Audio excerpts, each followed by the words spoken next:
Despite the immense popularity of Super Mario 64 speedrunning, there is a comparatively small amount of people running the blindfolded categories, a testament to how difficult blindfolded speedrunning really is.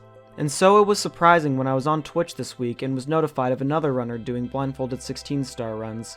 Blindfolded runs of Super Mario 64 have recently been made popular by a small but extremely dedicated group of runners. However, there are clear differences between the runs that those already established players have done and the runs that this particular person is completing. The main difference, of course, being that this particular runner is creating fake runs and attempting to pass them off as real. I have here a video of one of these runs, and I aim to show some of the clear discrepancies between this run and the genuine blindfolded runs of SM64 that are out there. When watching this run, it's important to note that the author claims not to have practiced blindfolded speedrunning much at all, and that this is apparently only his third blindfolded run. He claims to make up for this with the fact that he's been playing Super Mario 64 for the past 3.5 years. However, it should be noted that despite the amount of time he has spent on the game, the best time on a run he has currently submitted is in 1826, a relatively mid-level time for 16-star.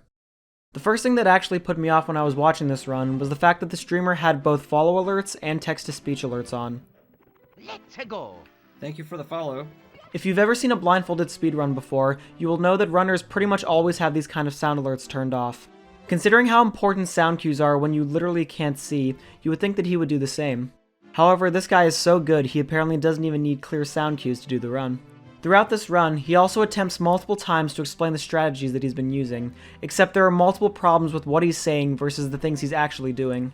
He mainly claims to be using a combination of sound cues and muscle memory for most of his strats. Most speedrunners know, however, that visual cues in particular are just as important as muscle memory in many cases. It's very unrealistic to assume that anyone could just casually do a blindfolded run off of visual muscle memory alone, no matter how long that person has been playing. I've tried to do stars. I can't do 1-star blindfolded. Like, even though I've played this game for years and years and years, even trying to do 1-star blindfolded is insanely difficult.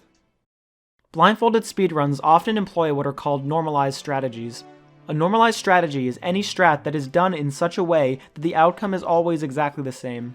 In Super Mario 64, many of these kinds of strategies can be employed. For example, moving in a cardinal direction on a controller with notches, using 2 slow walks to ledge grab at the corner of a platform, or punching against a wall to push Mario backwards a fixed distance are all normalized strats. As you can imagine, these kinds of strats are often completely different from the ones you would see in a normal run, and require hundreds of hours to properly learn. And yet this person is claiming to have a 33-minute time after openly admitting to having little to no preparation. Keep that in mind when you look at the so-called blindfolded strats that are claimed to be employed here. The run begins in Bob-omb Battlefield with Behind the Chain Chomp's Gate. Looking at a legitimate example by Bubsia, you can see that a consistent setup with clear intention is being used in order to get onto the Chain Chomp's pole. Note the use of a notched angle and fixed camera in order to guarantee a direct path to the pole from the corner of the gate. Comparatively, this runner seemed to have absolutely no normalized setup whatsoever. He takes what looks like either an intentional death or a legitimate mistake, and then tries again a second time. This time around, he seems to be using an almost completely different, yet still unnormalized setup to get onto the pole. The unexpected hit that he takes here from the Chain Chomp should have immediately thrown him off, and yet he is somehow still able to turn around and recover. The runner seems to be using intentional mistakes along with fake setups to try to sell the idea that he is actually blindfolded. Many more of these will come up throughout the run. The run is already off to a suspicious start, however the first absolutely massive red flag appears in Whomp's Fortress when the runner decides to opt for Owlless, a strat usually reserved for sighted runs. It should be noted how much the runner is talking during this very input-heavy and spacing-dependent section. Did I check for saves? No, because I don't save the game. Again, anyone who has watched a real blindfolded speedrun before knows how quiet runners tend to be during difficult sections. With how much focus and skill are required to complete a blindfolded run, it's an anomaly that this runner with barely any practice is so casually able to do a strat that no other blindfolded runner has attempted. And yet with absolutely no normalized strats, he seems to do everything with some relative ease. Looking at a run that this same runner has done without a blindfold, you can actually see that he can do the exact same movements, blindfold or not.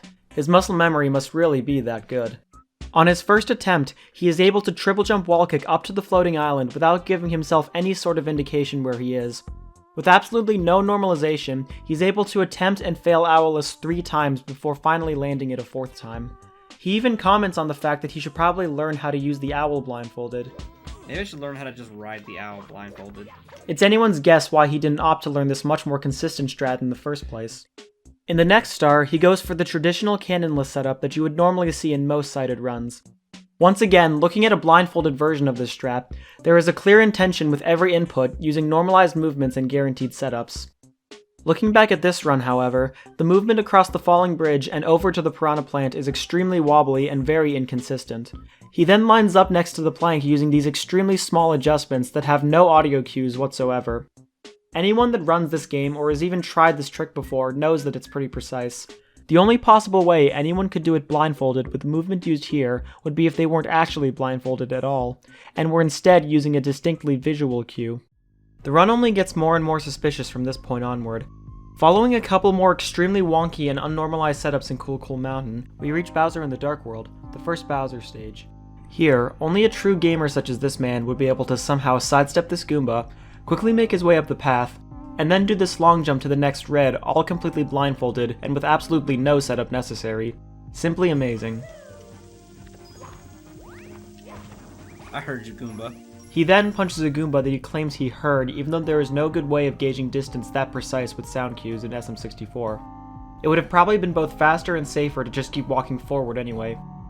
Notice then the small adjustment he makes in order to be lined up with the final slope. Anyone who is actually blindfolded here would have almost certainly kept holding right with no adjustment, and yet this man somehow knew he was just a little too far down despite having absolutely no real setup beforehand. If none of this was suspicious enough, then next we have the first Bowser throw. Looking at legitimate runs by Katoon and Bubsya, we can see that a setup is being used to slowly move Bowser into the bomb without even throwing him. For a faster strat, you can also toss him a little earlier with a slower spin, which provides a much larger frame window than normal to hit the throw. It should be noted that there is also a consistent way to throw Bowser at full speed using a combination of pause buffering and a sound cue. When Mario is spinning Bowser, a distinctive whoosh noise will play. This noise will always play whenever Bowser faces north, regardless of the camera angle or Bowser's orientation when grabbing him. Furthermore, the whoosh will make a slightly different sound depending on what frame you pause on.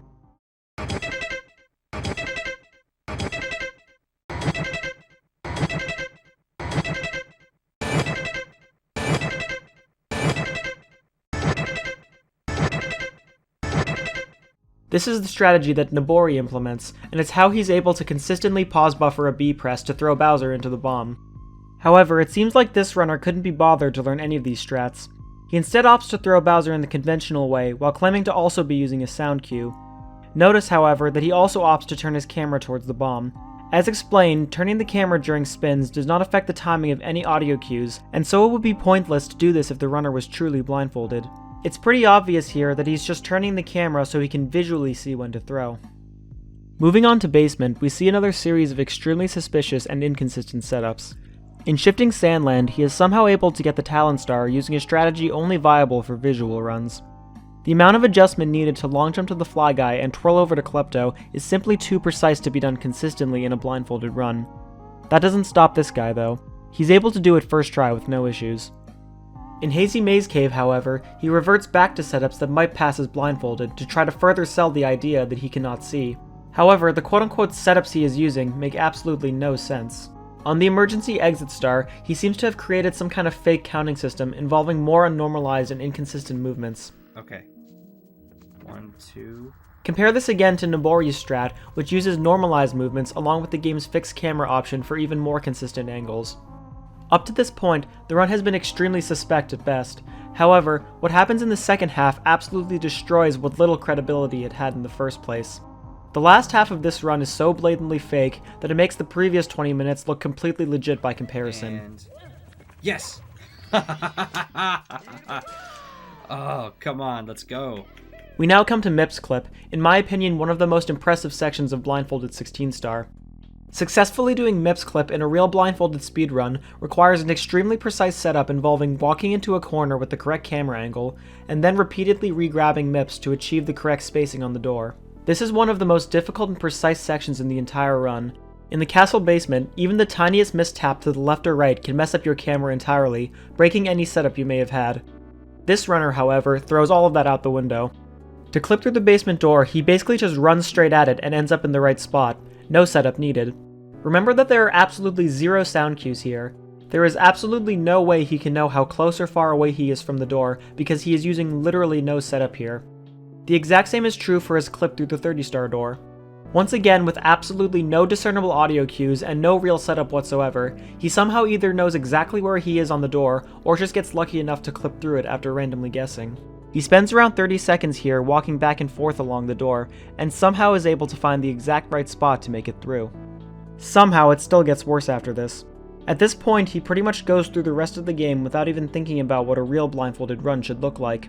It really looks like he's just given up on trying to sell the illusion any further. He approaches the submarine in Dire Dire Docks from a seemingly random angle, and then tries to make it look like he knows where he is by jumping at it. I slid off something. Oh fuck, am I at the submarine? Yes, okay. The fact that he even says this is strange to me.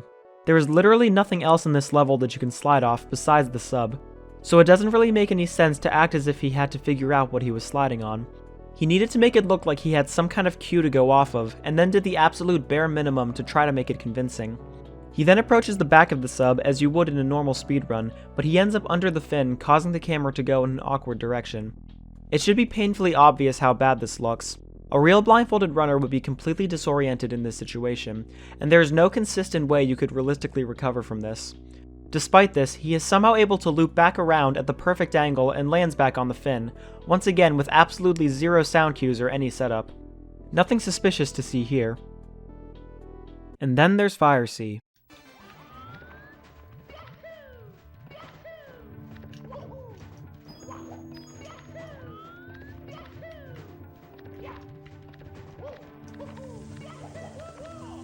That was literally just muscle memory. Right. So after some more fake strats in Fire Sea, one fake Bowser throw setup, and some suspicious BLJ lineups, we finally come to what manages to be the worst part of the run by far. This run's Bowser in the Sky is pure gold. It contains such a large amount of glaring flaws and inconsistencies that it's insane that anyone could look at it and believe that the person playing could not actually see. He immediately starts the course with, again, completely unnormalized strats, moving through the course with small adjustments that have seemingly no explanation. He then commits what is possibly the most obvious and completely shameless move in the entire run.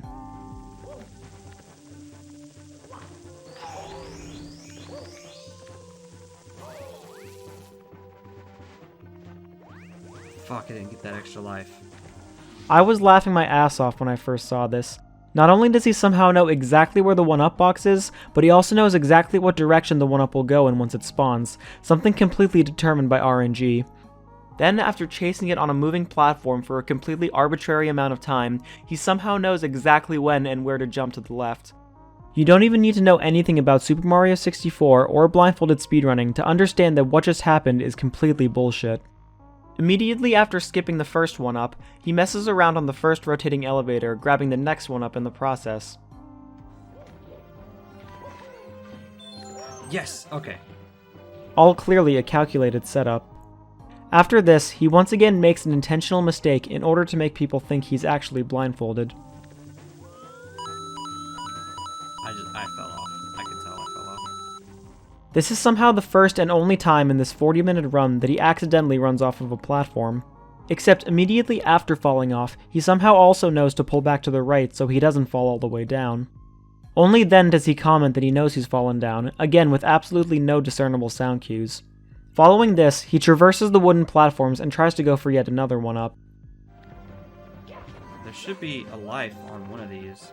He clearly saw this 1-up with his eyes, but then remembered he was supposed to be blindfolded. So he passes it off by acting like he knew there should be a 1-up there and goes back to grab it. Again, no setup whatsoever. Ha, got it. Watch now as he somehow knows exactly where he is on the spinning platform and knows exactly where the first pole is. Again, anyone who is actually blindfolded here would have probably just kept holding left and run off. However, this guy is able to make a completely random amount of adjustments to make it onto the pole. He then makes his way to the next pole and grabs the red, which he seems to be using as an audio cue. Okay, I know what pole I'm at. Then, immediately after jumping off of the pole that he knows he was just on, he attempts to use 2 bob-ombs on the next platform to further determine his position. There should be, like, some bomb bombs up. Yes, okay. This is absolutely pointless as he had already just verified where he was. All he had to do here was hold forward and he would have reached the next wall. At this point, he once again reiterates the fact that this is only his third blindfolded run ever. This is your second blindfolded run, isn't it? Technically this is my third. The first one I did was like, I don't know. I don't remember how long it took me. In the last 4 minutes alone, there have been countless points of extreme suspicion. From the moment he enters the stage to the moment he enters the final pipe, there is almost nothing that could be considered even remotely legitimate. However, the final Bowser throws that he does in the next 4 minutes are somehow even worse. He begins by grabbing Bowser using the normal visual method. Running around Bowser with a tight enough circle to grab him is something that heavily relies on visual cues to properly do. This is why in a real blindfolded run, a setup is used for the first 2 grabs that involves luring Bowser to a bomb from the edge of the platform. For the final throw, a separate normalized setup is used. And yet, after only 1 miss, this person is able to grab Bowser in the normal way, no problem. Note that after this first mistake, he does not miss a single tail grab for the rest of the fight. He then winds up for the first throw and misses. Once a throw is missed, Bowser will jump back onto the stage differently depending on where he fell off. There isn't a very good way to account for this, so the only real backup is to run off and try again from the beginning. But this guy doesn't do that. He instead goes for a re-grab and gets it, again with no setup and no sound cues. He hits the throw on his second try, again using the normal visual method of throwing. During his second throw, he stops and talks for about 30 seconds to explain how he first learned to speedrun How often blindfolded. have you practiced outside of stream while blindfolded? A viewer is asking. Actually not a lot. I feel like if I practiced more, I'd be a lot better at it. Most of this is just muscle memory and listening to the audio cues. But I've been speedrunning and playing Mario 64 for 3.5 years solid. So like I could, and well, during streams I would like, because I knew before I did my first blindfolded run stream, I would test myself by just like looking at my other monitor or just looking at like away from the TV and doing the run. He is once again constantly talking during a section that should take an extreme amount of focus to execute. And yet he still figures out exactly when he needs to throw Bowser. Oh fuck yeah. After messing around for another minute, he then gets another re-grab, once again with no setup or any possible audio cues. During the final throw, he turns the camera not once, but twice to visually aim at 2 separate bombs. He then goes on yet another explanation about how he's able to do Bowser throws the way he's doing them.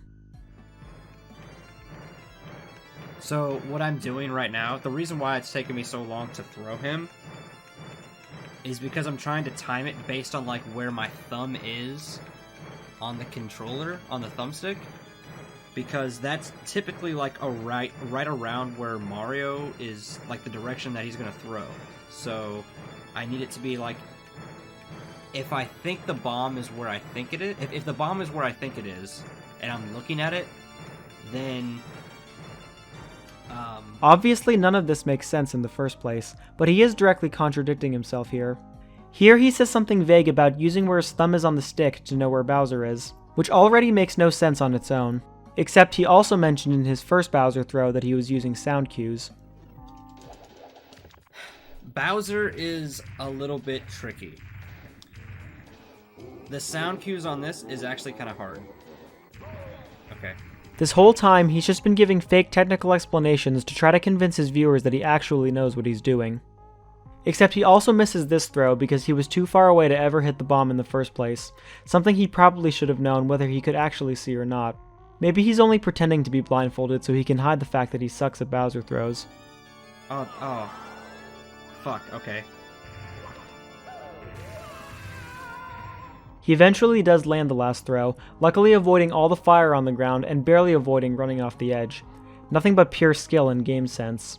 After the run is over, he is challenged multiple times by one of the only doubters in his chat. He is asked to verify that he can actually do blindfolded Bowser throws, but refuses to do even the simplest test to prove it. So would you be opposed to doing Bowser in the sky and throws while turned around with a blanket over my head? You'll give me $50 if I do it turned around with a blanket over my head?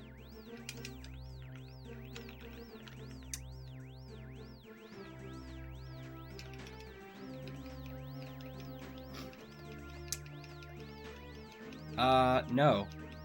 Despite the glaring flaws in this person's gameplay, he has somehow been able to convince all but a few of his viewers that his Blindfolded runs are legit. Messages in his Twitch and Facebook gaming chats show that most of the people watching him are completely convinced that what they're seeing is real.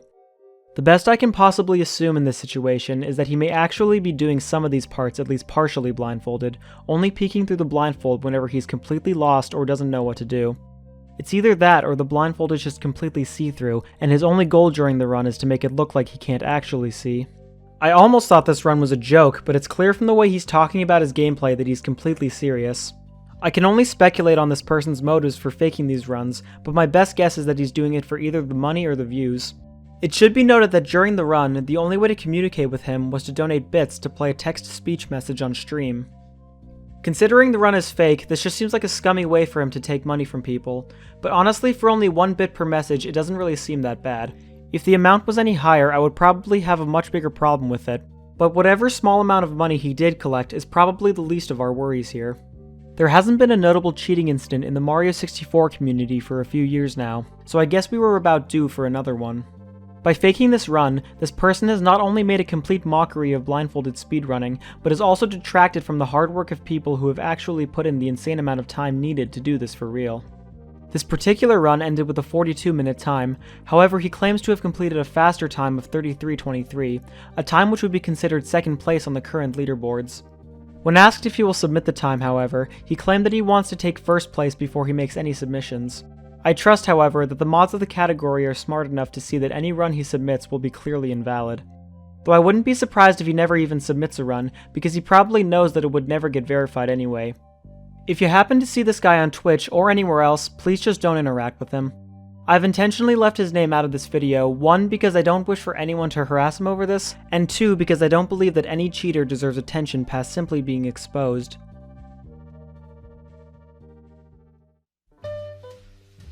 I want to give a big shout out to both Katoon and Bubzia for their incredible help on this video. They helped to clarify a lot of questions I had about Blindfolded Mario 64, and this video would not have been as comprehensive without their inputs. Also thanks to both them and Nabori for allowing me to use their footage for comparisons. I've left links to all of their streams and YouTube channels in the description. Please check all 3 of them out if you want to see some legitimate blindfolded runs of Mario 64, as well as many other games. These people have genuinely put in the insane amount of time and focus needed to successfully complete these runs for real. They're the ones who truly deserve it. If you please, you can also subscribe to this channel and check me out over on Twitch. My runs aren't quite as cool as these guys yet, but we'll still have some fun. Holy shit! Holy fuck, dude! Oh! 18.6, dude! Bro, let's fucking go! Dude, holy shit!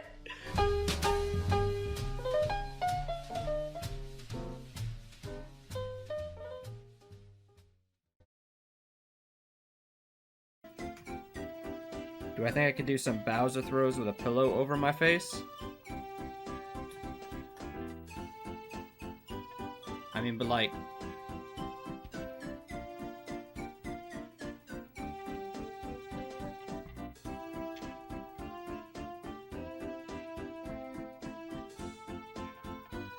what would be keeping the pillow on my face?